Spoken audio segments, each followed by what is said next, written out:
혹시 사랑하는 사람과 함께 있는 순간 예전처럼 편하지 않고 어색하다는 느낌을 받아본 적 있으신가요? 이런 고민을 말 못하고 혼자 끙끙 앓는 분들이 생각보다 많습니다. 놀라운 통계 하나 알려드릴게요. 국내 50대 이상 부부 중 약 44%가 한 달에 한 번도 관계를 갖지 않는다고 합니다. 이는 전 세계에서 가장 높은 수치에 해당합니다. 그런데 이런 거리감은 아주 사소한 실수에서 비롯되는 경우가 많습니다. 제가 비뇨기과 전문의로 근무하면서 만난 한 부부가 있습니다.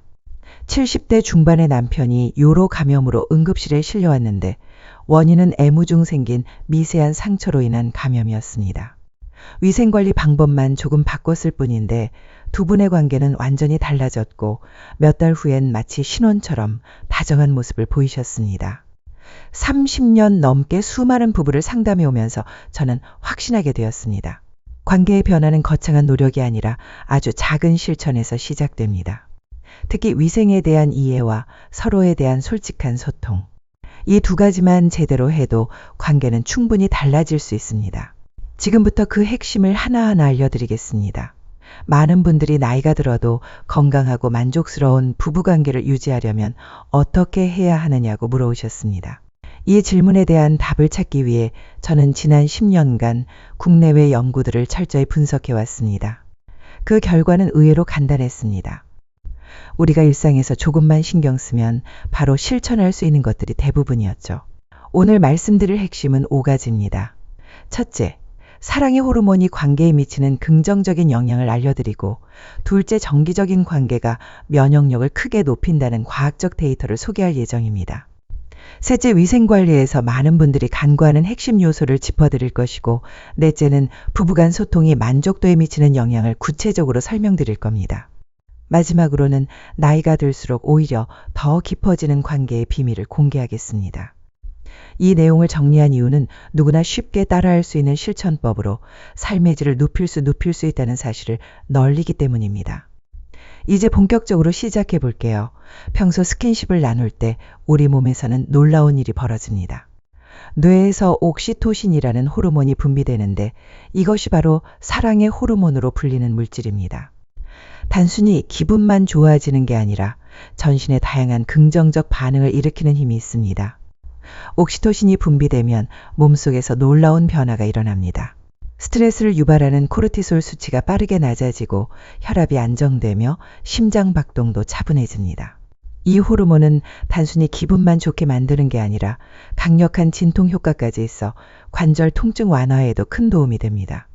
실제로 관절염을 앓던 분들이 정기적인 부부관계를 통해 통증이 줄었다는 사례가 많습니다. 또한 옥시토신은 면역력을 높이는 데도 탁월합니다. 충분히 분비되면 자연 치유력이 활발해져 상처가 더 빨리 아물고 감염에 대한 저항력도 강해집니다. 다만 중요한 건 이 호르몬이 단순한 신체 접촉만으로는 충분히 분비되지 않는다는 점입니다. 마음의 교감이 함께할 때 비로소 효과가 극대화됩니다. 즉 진정한 친밀감이 있을 때에만 몸과 마음 모두에 긍정적인 변화가 일어나는 것이죠. 단순히 형식적인 관계나 의무적인 만남으로는 이런 효과를 기대하기 어렵습니다. 서로에 대한 애정과 배려가 뒷받침되어야 진정한 유대가 생깁니다. 그래서 저는 항상 환자들에게 횟수보다 질이 중요하다고 강조합니다. 일주일에 한 번의 진심 어린 교감이 매일 반복되는 무의미한 만남보다 훨씬 더 깊은 효과를 가져옵니다. 게다가 옥시토신은 기억력 향상에도 도움을 줍니다. 뇌의 해마를 자극해 새로운 정보를 저장하고 기억하는 능력을 높이기 때문입니다. 꾸준한 친밀한 관계가 인지기능 저하를 막아준다는 연구 결과들도 속속 발표되고 있으며 실제로 노년층 중에서도 정서적 유대를 유지하는 분들이 더 좋은 인지 능력을 보이고 있다는 보고가 많습니다. 먼저 실천할 수 있는 방법 중 하나는 포옹입니다.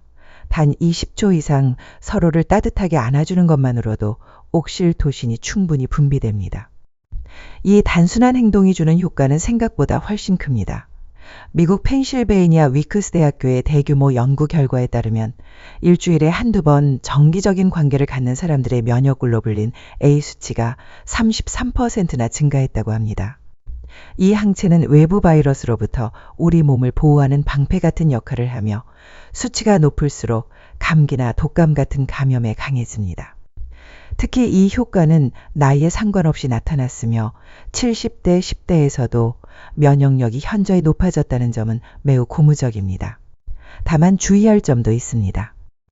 지나치게 자주 관계를 갖거나 스트레스가 높은 상태에서는 오히려 면역력이 저하될 수 있습니다. 편안한 마음가짐과 일주일에 1낮 2회 정도의 적당한 빈도가 가장 이상적이라는 것이 실제 환자 관찰을 통해 확인된 결론입니다. 또한 하버드 공중보건대학의 발표에 따르면 한 달에 21회 이상 사정하는 남성은 전립선암 발병률이 19% 낮았다고 보고되었습니다.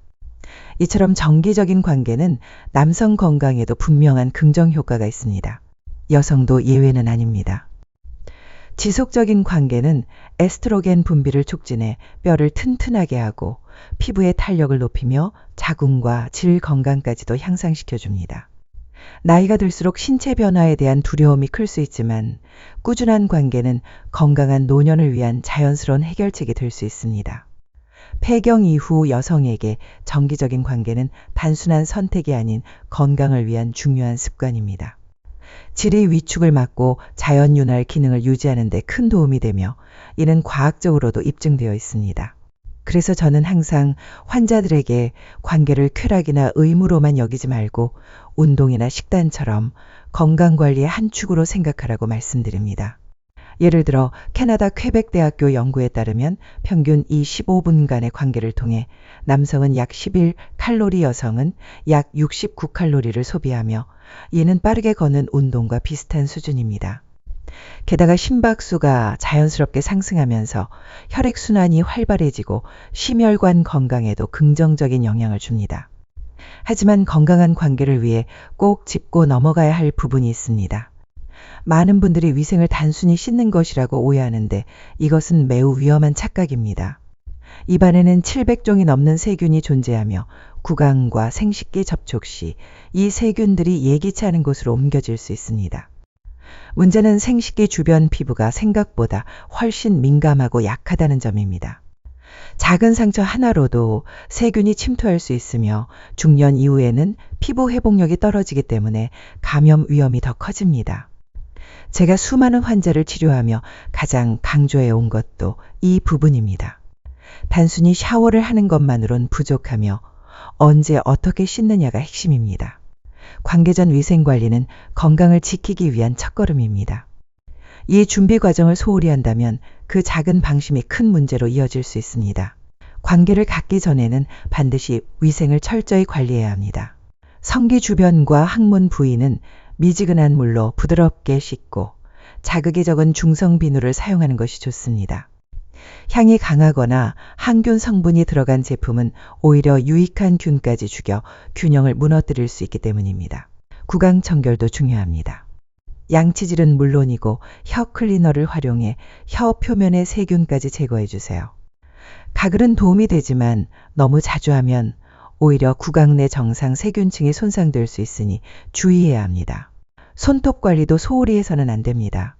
손톱 사이에 숨어있는 세균은 의외로 감염의 원인이 되기 쉽습니다. 손톱은 짧게 깎고 전용 브러쉬로 세심하게 닦아주는 것이 안전합니다. 관계 직후에는 바로 소변을 보는 것이 좋습니다. 소변은 요도 안에 들어갈 수 있는 세균을 배출하는 데 효과적입니다. 그 후엔 비누 없이 미지근한 물로 부드럽게 헹궈주는 것이 좋습니다. 이 시기에 피부는 매우 민감하므로 자극을 최소화해야 합니다. 특히 여성의 경우 앞에서 뒤로 닦는 방향을 꼭 지켜야 합니다. 반대로 닦으면 항문 부위에 세균이 질로 들어갈 수 있어 감염 위험이 높아집니다. 혹시 이쯤에서 이젠 포기할까 하는 생각이 드시나요? 그렇다면 정말 중요한 비밀을 놓치게 될지도 모릅니다. 부부관계에서 가장 강력한 치유법은 바로 소통입니다. 한국상담학회 연구 결과에 따르면 부부간의 소통 능력이 단 1점 향상될 때마다 결혼 만족도가 2.3배나 증가한다고 합니다. 이는 단순한 통계가 아니라 실제 삶의 질이 완전히 달라질 수 있다는 것을 의미합니다. 소통이 부족한 부부에게는 한 가지 공통점이 있습니다. 서로의 몸에 대해 말하는 것을 꺼린다는 점입니다. 아프거나 불편해도 말하지 않고 참는 경우가 많습니다. 이것이 결국 부부관계를 멀어지게 만드는 출발점이 됩니다.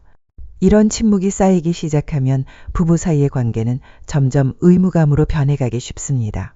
반대로 감정을 솔직히 나누는 부부들은 시간이 지날수록 더 깊은 친밀감을 형성하게 됩니다.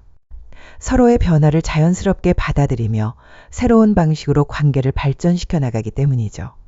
제가 환자들에게 항상 강조하는 소통의 첫 번째 원칙은 타이밍입니다. 관계 도중 불편함을 갑자기 표현하면 상대방에게 상처를 줄 수 있으므로 일상 속 편안한 분위기에서 자연스럽게 대화를 꺼내는 것이 좋습니다. 예를 들어 차를 마시며 몸 상태를 물어보거나 산책하며 감정이나 컨디션을 나누는 것처럼요. 두 번째 원칙은 비난하지 않기입니다. 당신 때문에 아팠다는 식으로 표현하면 상대는 방어적으로 반응할 수밖에 없습니다. 대신 나는 이렇게 느꼈다는 식으로 자신의 감정을 중심으로 말하면 훨씬 부드럽게 전달됩니다. 세 번째는 구체적으로 말하기입니다. 그냥 좋았다, 별로였다는 말보다 어떤 부분이 어떻게 느껴졌는지를 구체적으로 설명해 주세요. 이렇게 해야 상대도 앞으로 어떤 점을 개선하면 좋을지 정확히 알 수 있습니다. 네 번째는 감사의 표현을 잊지 않은 것입니다. 신경 써줘서 고마워, 배려해줘서 기뻤어 같은 말은 작은 행동 하나에도 긍정적인 힘을 실어줍니다. 감사는 관계를 더 따뜻하게 만들죠. 그리고 가장 핵심은 정기적인 대화 시간 확보입니다. 미국의 유명한 부부 상담사 고트맨 박사에 따르면 행복한 부부들은 일주일 평균 5시간을 대화에 투자한다고 합니다. 하루에 40분 정도면 충분합니다. 이 시간만큼은 스마트폰을 내려놓고 오직 서로에게만 집중해 보세요. 하루 동안의 일, 힘들었던 일, 느낌, 감정들을 차분히 나누는 것만으로도 관계에 큰 변화를 만들어낼 수 있습니다. 이처럼 반복해서 강조드리는 이유는 결국 이 기본이 제대로 지켜져야 부부관계가 건강하게 유지되기 때문입니다. 이런 기본 원칙을 제대로 이해하지 못하면 나중에 더 큰 벽에 부딪힐 수 있습니다. 중년 이후 부부 사이에 숨겨진 놀라운 변화가 있다는 사실 알고 계셨나요? 미국 베일러 대학교의 연구에 따르면 57세부터 85세까지의 기혼자 1600여 명을 분석한 결과 결혼 생활 50년이 넘은 부부들 사이에서는 오히려 성관계 횟수와 만족도가 다시 높아지는 현상이 나타났다고 합니다. 젊을 땐 활발했다가 중년을 거치며 줄어들고 노년에 다시 증가하는 유자형 곡선이 확인된 셈이죠. 이러한 변화는 단순한 신체적 회복 때문이 아니라 진심 어린 소통에서 비롯된 결과입니다. 어떤 부부는 체력 저하나 폐경과 같은 몸의 변화를 솔직하게 나누면서 오히려 서로를 더 깊이 이해하게 되었고, 속도나 형식에 얽매이지 않고 편안하게 감정을 나누는 방식으로 관계가 전환됐습니다. 젊을 때는 성과가 중요했다면 이제는 과정이 더 소중해진 것이죠. 또 다른 경우 수술 후 위축되었던 부부가 기존의 방식에 얽매이지 않고 감정 교류 중심의 접근을 시도하면서 관계의 만족도가 크게 향상된 사례도 있습니다. 마사지를 하거나 편안한 대화를 통해 정서적 안정감을 나누는 것만으로도 관계의 질이 회복되는 걸 확인할 수 있었죠. 결국 중요한 건 나이가 아니라 마음의 태도입니다. 변화에 대한 두려움보다 서로에 대한 이해와 배려가 있다면 중년 이후에도 충분히 더 깊은 유대와 만족을 만들어갈 수 있습니다. 삶의 깊이가 더해질수록 관계의 만족도도 높아질 수 있다는 사례가 있습니다. 최근 홀로 지내던 77세 여성 이명자 씨는 2년 전 남편과 사별한 후 73세 이혼 남성과 새로운 인연을 맺게 되었습니다. 처음엔 나이와 신체적 변화에 대한 불안감으로 망설이셨지만 상담을 통해 중요한 사실을 깨달으셨습니다.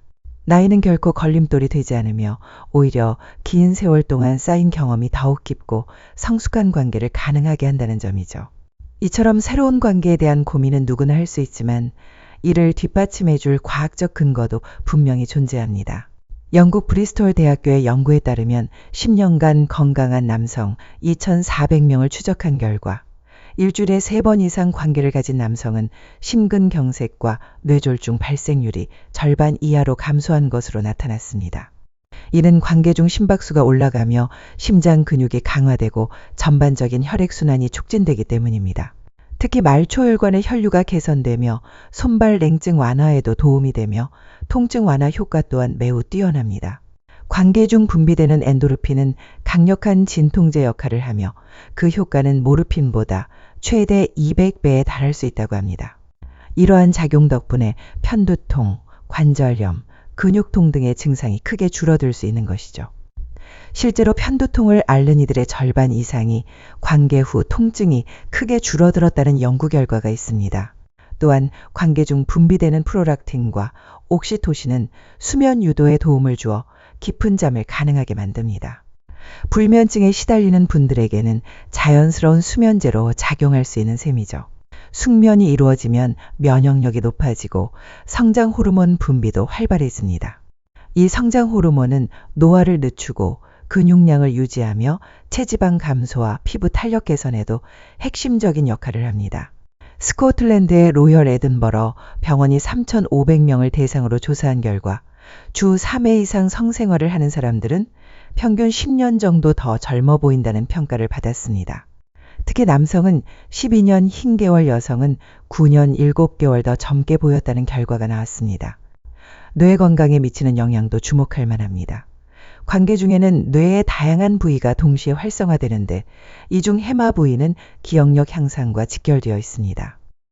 실제로 미시간 호프 칼리지 연구에 따르면 62세 이상 노인 중 만족스러운 성생활을 유지한 이들이 5년 후 인지 능력에서 높은 점수를 기록했습니다. 이는 치매 예방에도 긍정적인 영향을 미친다는 뜻이죠. 이러한 구체적인 실천 방법을 반복해서 설명하는 이유는 단순합니다. 실제 효과가 입증된 중요한 정보이기 때문입니다. 이제 누구나 집에서 시도할 수 있는 간단한 방법을 소개하겠습니다. 인천에 거주하는 84세 윤말순 씨는 남편과 60년을 함께 지냈지만 서로의 몸에 대해선 깊이 이해하지 못한 상태였습니다. 그러나 제가 권해드린 아주 단순한 실천 하나가 두 분의 관계를 완전히 바꾸었습니다. 두 사람의 관계가 달라지게 된 계기는 아주 간단한 습관이었습니다. 매일 저녁 10분씩 서로의 손을 마사지하는 시간이었죠.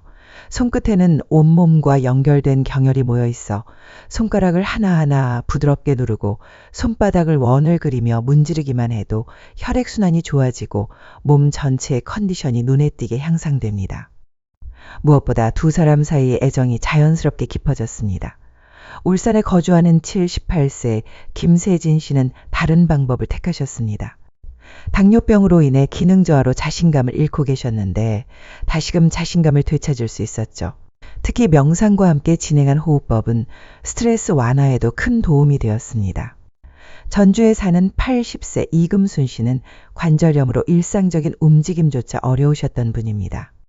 그런데 따뜻한 물에 천연 에센셜 오일을 몇 방울 떨어뜨려 족욕을 시작하시고 나서는 상황이 달라졌습니다. 라벤더와 로즈마리, 향이 후각을 자극해 감정을 조절하는 뇌 부위를 활성화시켰고 따뜻한 물은 말초 혈관을 확장시켜 혈액순환을 촉진했습니다.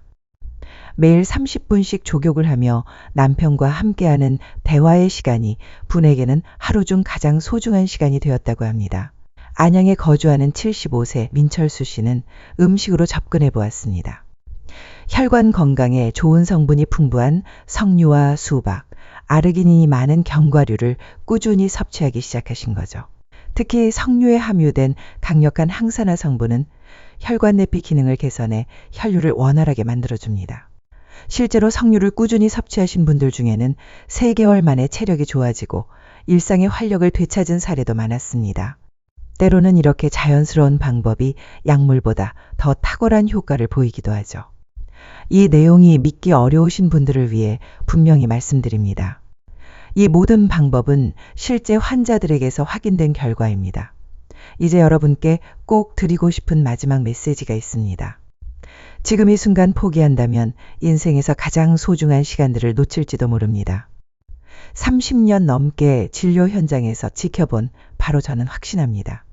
나이는 단지 숫자일 뿐이며 사랑과 친밀한 관계는 언제든 새롭게 시작될 수 있다는 것을요.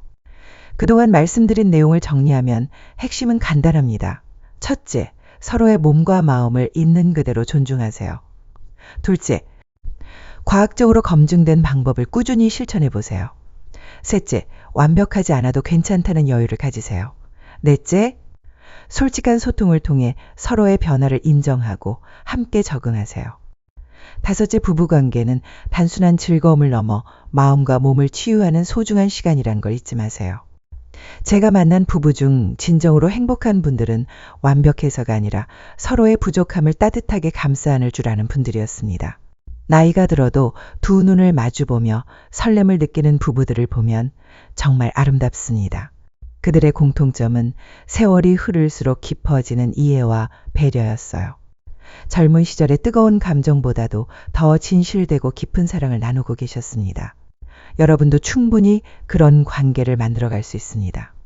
오늘부터 아주 작은 실천 하나로 시작해 보세요. 예를 들어 하루 10분만이라도 서로의 손을 잡고 따뜻한 대화를 나누는 것부터요. 함께 따뜻한 차를 마시며 하루를 돌아보는 소박한 시간부터 시작해 보세요. 중요한 건 완벽한 모습을 추구하기보다 지금 이 순간을 소중히 여기고 서로에게 마음을 열어가는 것입니다. 고맙다는 말, 한마디 사소한 배려, 솔직한 대화가 쌓이면 어느 순간 놀라운 변화가 찾아올 거예요. 건강하고 따뜻한 부부관계는 나이와 상관없이 누구에게나 열려 있습니다. 지금이 늦었다고 생각하지 마세요. 오늘이 바로 새로운 시작의 가장 좋은 날입니다. 여러분의 작은 변화가 삶 전체를 바꿀 수 있습니다. 혹시 경험하신 소중한 변화가 있다면 댓글로 나눠주세요. 여러분의 이야기가 누군가에게는 큰 용기와 희망이 될 수 있습니다. 앞으로도 더 많은 분들과 이런 의미 있는 정보를 나누고 싶습니다. 구독과 좋아요로 함께 해주세요. 여러분의 행복을 언제나 진심으로 응원합니다. 감사합니다.